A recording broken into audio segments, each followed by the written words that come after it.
जिल्हा सत्र व वरिष्ठ दिवाणी न्यायालयासाठी कवठे-महांकाळ वकील संघटना आक्रमक उपोषणाचा इशारा।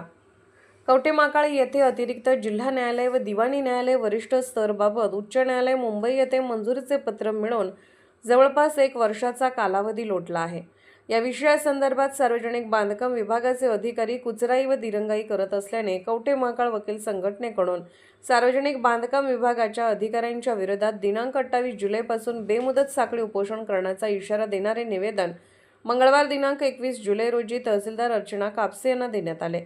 कवठे-महांकाळ येथे अतिरिक्त जिल्हा न्यायालय आणि दिवाणी न्यायालय वरिष्ठ स्तरचे कामकाज सुरू झाल्यास तालुक्यातील नागरिकांच्या वेळेची आणि पैशाची बचत होणार आहे। न्याय प्रक्रिया अधिक सुलभ होऊन न्याय व्यवस्था अधिक लोकाभिमुख होण्यास मदत होणार आहे।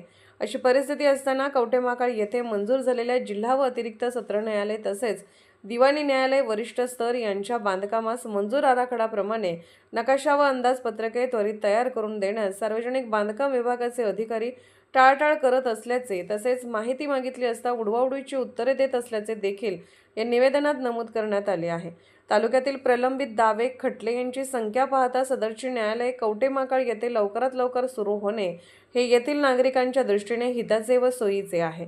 याबाबत सार्वजनिक बांधकाम विभागाच्या अधिकाऱ्यांना वारंवार कळवून देखील जाणून बुजून त्रुटी असलेले प्रस्ताव त्यांच्याकडून सादर केले जात असल्याने दिनांक 28 जुलैपासून बेमुदत साखळी उपोषणाचा इशारा देखील या निवेदनाद्वारे कवठे-महांकाळ वकील संघटनेच्या वतीने देण्यात आलेला आहे। यावेळी वकील संघटनेचे अध्यक्ष रमाकांत पाटील, उपाध्यक्षा विद्या पाटील, संघटनेचे ज्येष्ठ सभासद, इतर सभासद आणि महिला सभासद उपस्थित होते। कवठे-महांकाळ मराठी न्यूजसाठी मुख्य संपादक विद्याधर लोंढे।